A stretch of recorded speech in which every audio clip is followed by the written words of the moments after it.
Seja bem-vindo ao vlog Palavras em Chamas e hoje num formato diferente, muito diferente, né? Bom, é o seguinte, eu não estou conseguindo tempo para fazer do jeito que vocês estão acostumados. Então, é o lugar que eu consigo fazer, é o jeito que eu consigo fazer é aqui, né? É sentado na bancada onde eu sempre estudo e leio a palavra de Deus, enfim. Né? Basicamente foi aqui que eu li o livro de Jonas, que é o livro ao qual nós vamos falar hoje. Rapidamente, tá, gente? Por favor, não vou entrar nos detalhes completos de Jonas, mas eu tenho certeza que você vai se surpreender porque tem uns detalhezinhos aqui que são importantes, né? Principalmente para quem estuda as doutrinas da graça, as doutrinas reformadas, vai gostar bastante. Então, tô gravando no celular mesmo. E, bom, vamos falar agora aqui. Não vai ter nem vinheta, né? Eu já ia falar vinheta, não tem vinheta. Mas, vamos lá. Basicamente, o livro de Jonas é um livro minúsculo. Você lê várias e várias vezes. Deixa eu ver um negócio aqui. Mais luz. Mais luz, mas não precisa aqui não. Beleza. Tipo, é muito pequeno e isso confunde, porque sendo pequeno, você tem a impressão de que vai ler e entender rápido, né? Na verdade, não é bem assim. Por exemplo, lendo Jonas, eu não soube quem é Jonas, né? Eu tive que ler outro texto. Lendo Jonas também eu não soube quem é Nínive, por exemplo, né? Depois que eu descubro que Nínive era a capital da Síria, né? Tipo, não fala nesse livro aqui. Então, é pequeno e pouco detalhado. A vida de Jonas a gente não sabe, a gente só sabe que está aqui, que aconteceu tipo de forma bem rápida, né? Mas o livro é bem detalhado naquilo que ele propõe, né? Mostrar o acontecimento da vida de Jonas. E Jonas já era profeta, isso que é interessante também. Jonas já era profeta, né? Legal isso, muito, muito bom. Mas você não vai descobrir lendo Jonas, você tem que ler as referências. Bom, lendo Jonas, eu separei 3 acontecimentos aqui, eu imprimi, porque geralmente eu olho no celular. Mas o meu celular tá olhando para mim agora. Então eu vou passar aqui rapidinho 3 pontos interessantes de Jonas e muito mais importante do que parece, tá?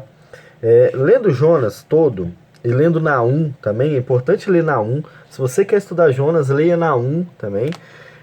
Eu consegui 3 acontecimentos interessantes e 3 membros do grupo do Get Palavras em Chamas também conseguiram entender isso. Eu vou falar o nome deles no final desse vídeo, né? Então vamos lá. Antes de passar para isso, eu quero lembrar vocês que a gente está fazendo um censo onde eu quero descobrir o cristianismo no Brasil. Nesse censo eu quero saber onde tem igrejas reformadas e onde não tem igrejas reformadas. E é triste saber que tem crentes que não querem ajudar, né? Opa, caiu ali. É triste saber que tem crentes que ficam com raiva e que não gostam de reforma, que não gostam de estudo da Bíblia e fazem de tudo para não ajudar. Mas você que está assistindo pode colaborar, né? E é muito importante sua colaboração. Outra coisa, eu vou fazer um vídeo, acho que eu vou fazer hoje mesmo, falando como eu tenho estudado e por que está demorando tanto sair textos no blog Palavras em Chamas. Você vai entender tudo isso daqui a pouquinho, vai sair um vídeo aqui no canal. Voltando para Jonas, a primeira coisa que eu aprendi em Jonas, cara, foi que Jonas resistiu à vontade de Deus, né? Ele faz isso fugindo, lá no capítulo 1, versículo 3, né? Vou pegar aqui minha Bíblia, ó. Tô lendo na ACF, essa ACF marronzinho. Ele fala o seguinte: porém, Jonas se levantou para fugir da presença do Senhor para Tarsis, e descendo em Jope, não sei como é que vocês falam, achou um navio que ia para Tarsis. Pagou, pois, a passagem e desceu para dentro dele, para ir com eles para Tarsis, para longe da presença do Senhor. Então, Jonas foge da vontade do Senhor, né? Essa talvez seja a primeira vez e a única que ele faz isso, né? Como ele já era profeta, não dá para saber se Jonas era um fujão, né? Na verdade.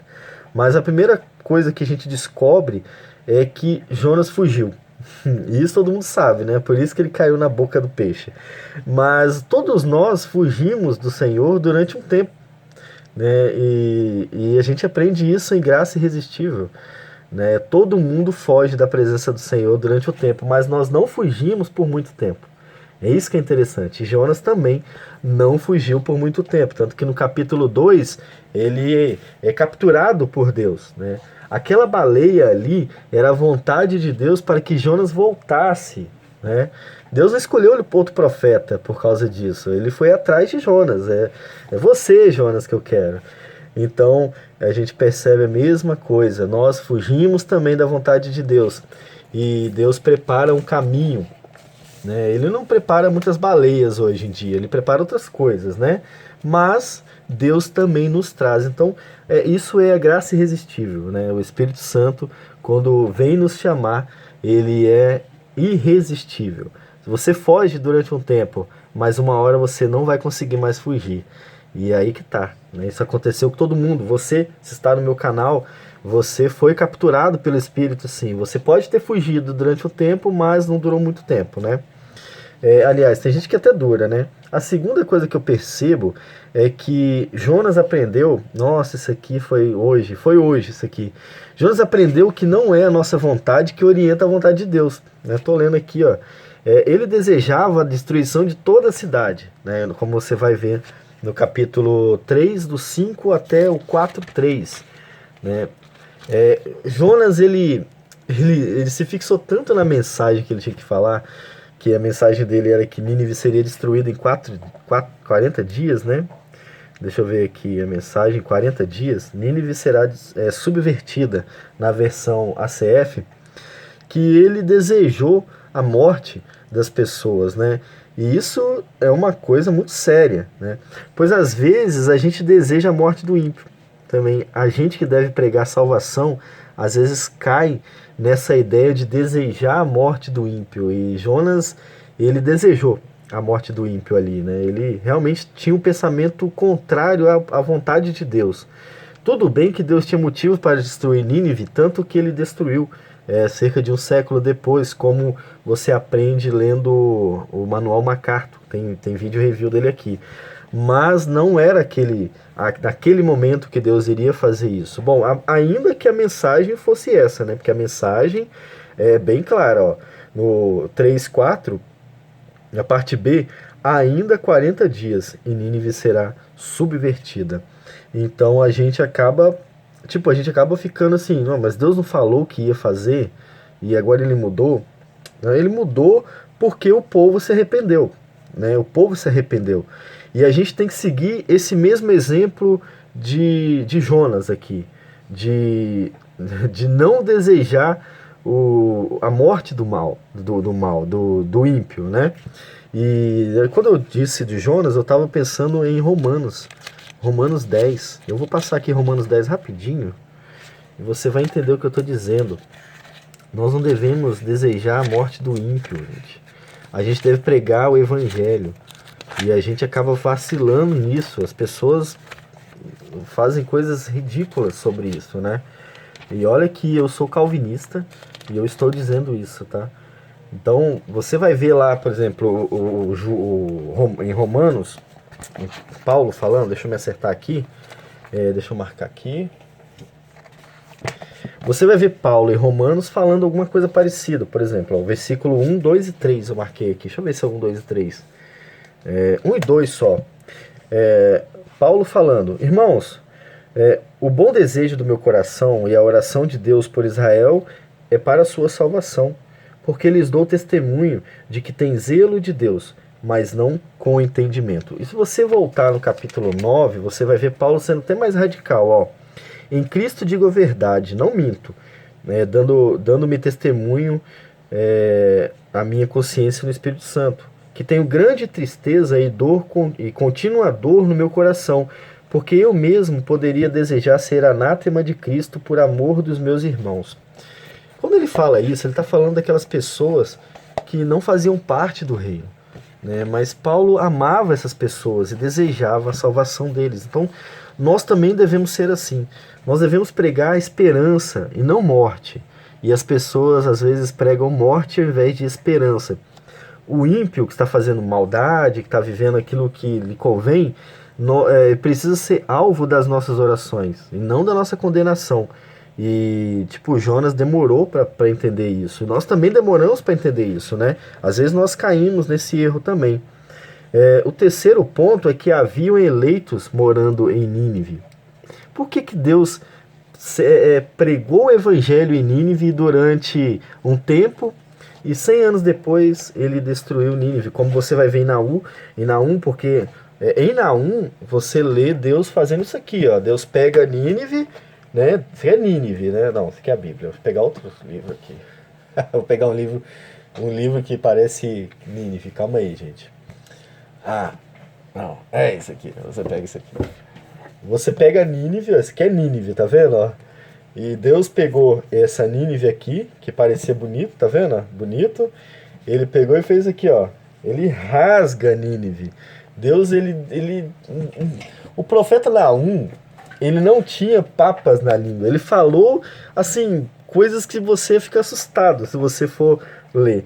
Por que que ele fez isso? Porque na época durante a pregação do Jonas, né, a cidade inteira se arrependeu. A cidade inteira se arrependeu e o rei depois mandou todo mundo fazer um jejum. Aliás, já tinha estabelecido o jejum, depois o rei reafirmou isso, né? Um jejum de um tempo lá. Mas uma coisa interessante é que fazendo jejum e se arrependendo, e mesmo que Deus não tenha destruído Nínive, não queria dizer que Deus iria salvar toda Nínive, porque no meio de uma grande massa, algumas pessoas se arrependem por medo. Não que elas sejam chamadas por isso, elas têm medo e elas se arrependem. É o falso arrependimento, né? É um arrependimento que a gente vê, por exemplo, em muitas igrejas pentecostais, onde é pregado onde é criado uma atmosfera de emocionalismo e muita gente vai lá na frente. Só que uma semana depois as pessoas somem, não vão mais na igreja. Então Nínive talvez teria sido invadida por essa sensação de arrependimento. E aí mesmo assim, e por muitos que viviam lá, Deus não destruiu Nínive. Porque provavelmente, então, tenho certeza que é isso, né? Haviam eleitos morando em Nínive. A ideia de que o povo de Israel no Antigo Testamento não é de fato e 100% o povo de Deus já é bem antiga, né? Então aqui você vê um exemplo, né? Existiam povos em outros lugares que pertenciam ao povo de Deus e Jonas foi enviado para essas pessoas, né? E aí você vai ver depois que Naum também fala sobre isso, né? Eu vou abrir aqui Naum, que você vê momentos em Naum que ele está se referindo a alguém que confia nele lá dentro de Nínive. Eu não coloquei aqui, veja só. Não coloquei aqui, vou ter que achar agora, vamos lá. Sim, Naum 1, versículo 3, por exemplo. O 2 e o 3, 1, 2 e 3, ó. O peso de Nínive, livro da visão de Naum, o eclosista. Elcosita, aqui na ACF, desculpa. O Senhor é Deus zeloso e vingador. O Senhor é vingador e cheio de furor. O Senhor toma vingança contra os seus adversários e guarda a ira contra os seus inimigos. O Senhor é tardio em irar-se, mas grande em poder, e o culpado não tem por inocente. O Senhor tem o seu caminho na tormenta e na tempestade, e as nuvens são o pó dos seus pés. Calma aí. No versículo 7, ele fala que é o seguinte, ó: o Senhor é bom, ele serve de fortaleza no dia da angústia e conhece os que confiam nele. Ou seja, essa mensagem aqui, no versículo 1 até o 7, mostra que dentro de Nínive haviam pessoas que provavelmente confiavam ainda em Deus, né? Que poderia ter sido alvo da pregação de Jonas. E esse povo provavelmente foi guardado. Né? Então esse espaço, eu vou ler aqui agora, esse espaço de tempo entre Jonas e Naum pode ter sido importante para salvar aqueles que pertenciam ao Senhor. Uma geração depois, aqueles que haviam se arrependido de verdade já teriam morrido e Nínive voltara ao quadro original, sendo destruída por Deus após isso. Ou seja, Jonas pregou, aquela geração aceitou a mensagem e se arrependeu. No meio daquela geração havia pessoas que falsamente se arrependeram, mas haviam eleitos de Deus ali. Passou-se uma geração, tá, é legal ver aqui, passou-se uma geração, aquelas pessoas já haviam morrido. E aí Deus volta contra Nínive, porque muito provavelmente eles também voltaram com seus pecados. Se não tivesse voltado, não haveria condenação, né? Então são esses os 3 pontos interessantes em Jonas. Vou repetir rapidinho. Jonas resistiu ao chamado de Deus por um tempo, mas não para sempre. Jonas aprendeu que não é a nossa vontade que orienta a vontade de Deus, e haviam eleitos morando em Nínive. Por isso, Deus guardou Nínive durante um tempo, mas depois destruiu Nínive. Bom, agora eu tenho as opiniões de vocês, né, do canal, que mandaram aqui pra mim. Do canal e do grupo, tá, gente? Tô com sono, tô cansado, né? Eu tenho 3 opiniões aqui, e depois das opiniões eu vou passar o próximo desafio, que eu já tenho mais um texto para vocês irem atrás, né? O Luiz Bueno, que é o Luiz é quase o fundador desse quadro aqui no canal, né? Ele diz o seguinte: não temos como fugir de fazer o que Deus nos determina. E aí ele cita Jonas 1, 3 ao 10. O Henrique Siebert, né? Ele diz o seguinte: ainda que venhamos a cometer uma atitude errada, precisamos reconhecer os nossos erros, nos arrepender e buscar ao Senhor. Jonas havia primeiramente desobedecido a Deus, porém ele clamou ao Senhor e Deus o ouviu. Tem uma referência, Jonas 2:2, sim, Jonas se arrepende e volta para Deus, né? A irmã Vilma, um abraço, irmã Vilma. Ela fala o seguinte: irmã Vilma, o comentário dela é muito bom. Deus está em todos os lugares, inclusive no mais profundo dos abismos. Você sabe que na King James ali foi traduzido como inferno? Eu tô com a King James aqui, eu vou olhar. E é muito legal estar como inferno. Gente, eu vou usar aqui na King James. Ah, já achei. Deixa eu ver se ela marcou aqui a referência. 2:2 também? Deixa eu ver. Essa é a versão King James, atualizada não, King James Fiel. Deixa eu ver. Assim, na King James Fiel tá o seguinte: e disse, clamei ao Senhor na minha aflição, e ele me ouviu, do ventre do inferno clamei, e tu ouvistes a minha voz. Então foi colocado como inferno aqui, né, para passar a sensação de Jonas, né? Era como se ele tivesse morto, na verdade, né? E Deus ouviu e falou para o grande peixe devolver Jonas na praia. Versículo 10, 2:10. Ah, verdade, ó. Verdade, irmã, verdade. Falou, pois, o Senhor ao peixe, e este vomitou Jonas na terra seca. Amém. Eu não tinha reparado. Por isso que é importante estudar a Bíblia versículo a versículo. Eu não tinha reparado. Bom, isto aqui é o que a gente aprende em Jonas, e eu tenho certeza que pouca gente tem pregado Jonas, né? Um texto que mostra que Deus vai atrás dos seus filhos e nós vamos cumprir aquilo que ele manda cumprir. Um texto que ensina que não é a nossa vontade que direciona a vontade de Deus, nós precisamos nos encaixar na vontade de Deus, e um texto que nos manda pregar o evangelho àqueles que estão perdidos, né? Não apenas aqueles que fazem parte do reino de Deus, né? Pregar o evangelho a todo mundo, a tempo, sem tempo, qualquer hora. Tá no banheiro, você vai no WhatsApp, vai pregar. Você tá na rua, se aparecer oportunidade, você fala de Deus. No ônibus, a mesma coisa, né? Só não faça escândalos, né? Por favor, né? A gente não precisa de escândalos, né? Bom, vou ficando por aqui. O próximo texto que vocês vão estudar é a história de Sansão. E semana que vem eu vou fazer outro vídeo com 3 pontos meus sobre a história de Sansão. Já o link vai estar aqui embaixo para você colocar o que você achou de Sansão. E o link também para fazer parte do grupo Palavras em Chamas está aqui embaixo. Então é só você entrar lá, responder o questionário e fazer parte do nosso grupo também. Bom, acho que é só isso. Vou ficando por aqui. Fique com Deus e até o próximo vídeo aqui no canal. Aqui, ó.